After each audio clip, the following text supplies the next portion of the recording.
Go again. तो कल के रेस्ट डे के बाद आज बॉडी फुल्ली रिकवर्ड है, और फुल्ली रिकवर्ड इसीलिए है क्योंकि कल के दिन हमारी स्लीप और न्यूट्रिशन एकदम ऑन पॉइंट रहा है।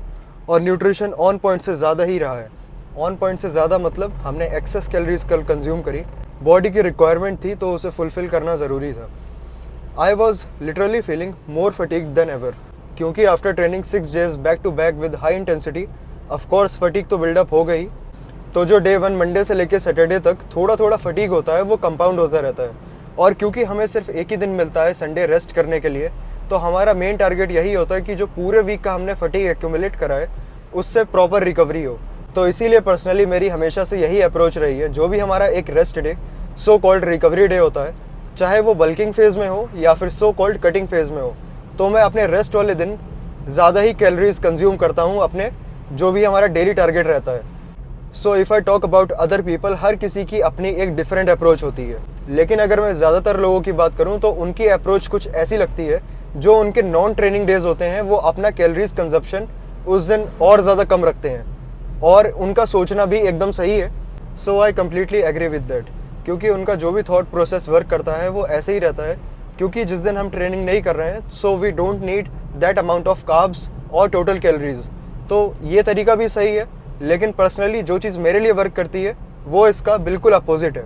मैं अपने रेस्ट और नॉन ट्रेनिंग डेज पे और भी ज़्यादा कैलोरीज कंज्यूम करता हूँ। And I really think there is no point of comparison between the two approaches. जो चीज़ किसी के लिए वर्क करती है तो वही उसी के लिए बेस्ट है। देयर इज़ नो स्पेसिफिक और कंपलसरी फार्मूला फॉर एवरीवन। एक चीज़ और, मेरे इतने टाइम के बार बार कट और बल्क करने के बाद मुझे एक चीज़ तो बिल्कुल क्लियर हो गई है कि muscle building and fat loss are very simple. लेकिन सिंपल का मतलब ये नहीं है कि इजी है, हार्ड है, लेकिन है सिंपल। और ये अप्रोचेस सिंपल कैसे हैं इसके बारे में आगे बात करेंगे। आज का प्लान है चेस्ट, तो चलो पहुंच गए जिम, सीधे स्टार्ट करते हैं अपना सेशन। ओके, तो चेस्ट डे की starting just like always back deck flies, और इसमें हमारा फोकस एकदम क्लियर वही रहेगा हमेशा की तरह, प्रोग्रेसिव ओवरलोड पे। तो अगर हम पहले की बात करें तो 70 kg पे हम करते थे, लेकिन लास्ट टाइम हमने 75 kg पे अपने दोनों सेट्स कंप्लीट करे। तो आज का प्लान ये है, 75 kg के संग ट्राई ये करेंगे कि लास्ट टाइम से ज़्यादा रेपिटेशंस हम निकाल पाएँ। तो टाइम वेस्ट नहीं करते हैं, सीधे स्टार्ट करते हैं अपना पहला working set.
Just a little change in plan. तो आज का प्लान कुछ ऐसा लगने वाला है, pre exhaust focused back deck flies for isolation का एक सेट, और उसके बाद अपने हैवी प्रेसिंग के लिए स्मिथ मशीन इंक्लाइन बेंच का एक सेट, और अगेन फिर से यही साइकिल रिपीट हो जाएगी, फिर से बैक डेक मशीन का एक set and then incline bench का एक सेट। तो अभी जल्दी से अपना स्मिथ मशीन इंक्लाइन बेंच का एक सेट कंप्लीट करते हैं।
So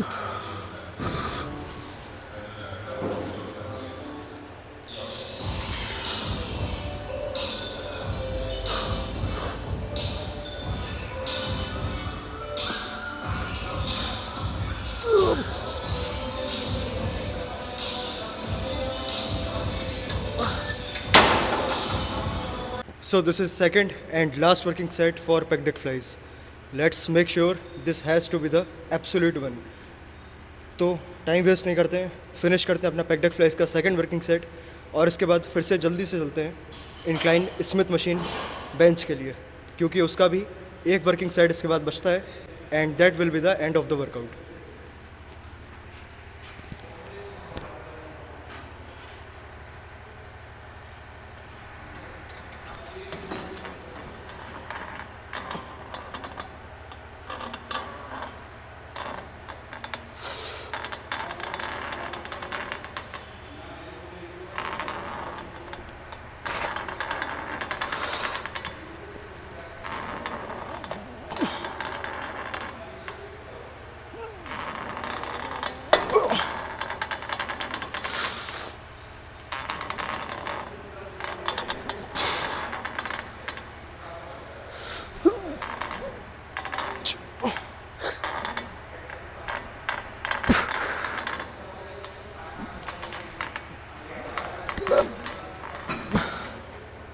one thing more I just wanted to clear, जो हमारा लास्ट चेस्ट सेशन था तो उसके रिगार्डिंग एक क्वेश्चन अराइज ये हुआ है कि हमारी पोजीशन उसमें इंजरी प्रोनेटेड थी, यानी कि जो हमारा एक्सेस इंक्लाइन पोजीशन था उसमें बेंच में और जो मेरी एल्बो की पोजीशन थी वो बहुत ज़्यादा आउटवर्ड्स थी.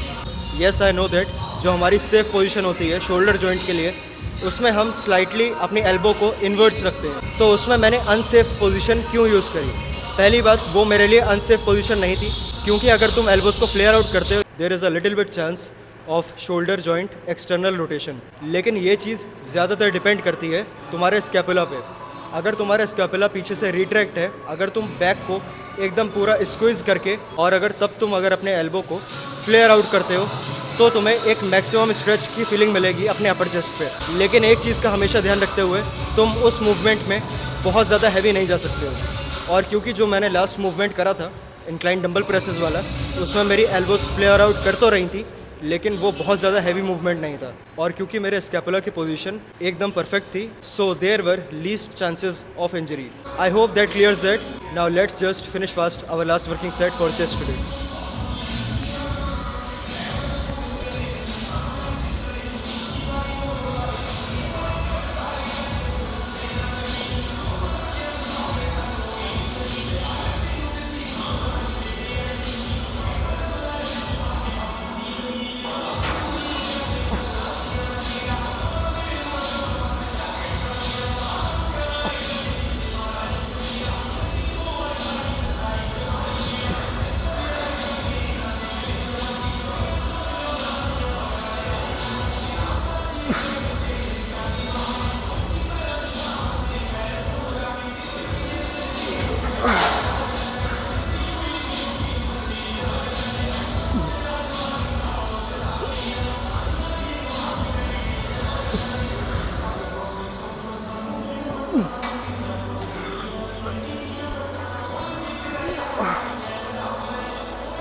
Chest is properly cooked. और आज के लिए हमारे कितने मूवमेंट्स हुए?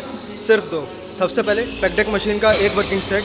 और यूजुअली जो हमारी अप्रोच रहती है सबसे पहले हम अपना प्री एग्जॉस्ट यानी कि पेक डेक फ्लाइज या फिर कोई भी फ्लाई बेस्ड मूवमेंट के 2 सेट पहले ही कंप्लीट कर लेते हैं और उसके बाद हम मूव करते हैं अपने हैवी प्रेसिंग के लिए.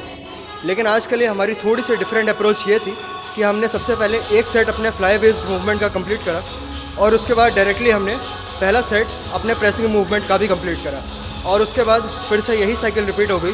फिर से फ्लाई बेस्ड मूवमेंट का एक सेट और उसके बाद सेशन एंड अपने फिनिशर प्रेसिंग मूवमेंट से.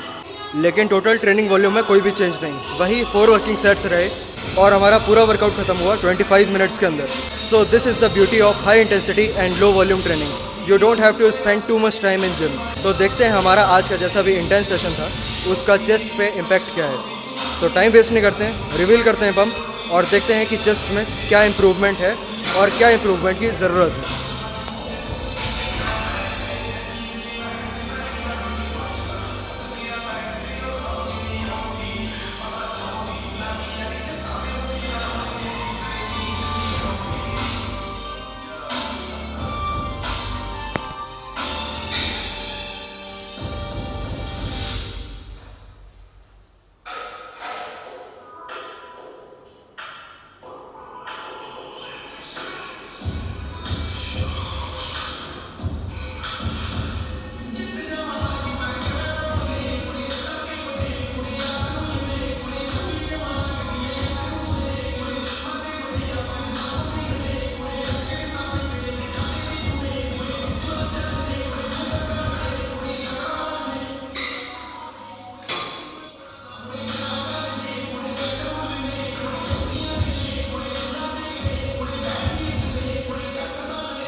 तो पोजिंग एंड करते हैं यहाँ पे, और इस पॉइंट पे मैं अभी बस एक ही चीज़ कहना चाहूँगा कि रियल बल्क हैज़ बिगन। तो अब जो भी इम्प्रूवमेंट है वो वर्ड्स के थ्रू नहीं, एक्शन के थ्रू विजिबल हो रही है।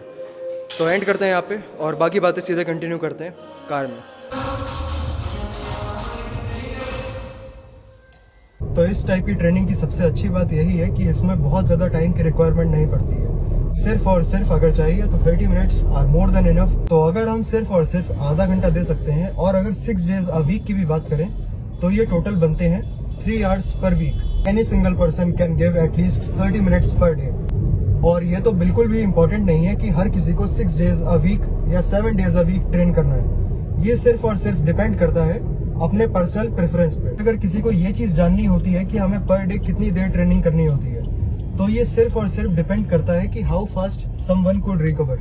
तो अगर कोई 1 या 2 घंटे ट्रेन करता है पर डे, तो सबसे बड़ी रिक्वायरमेंट उसके लिए ये हो जाती है उससे रिकवर करना।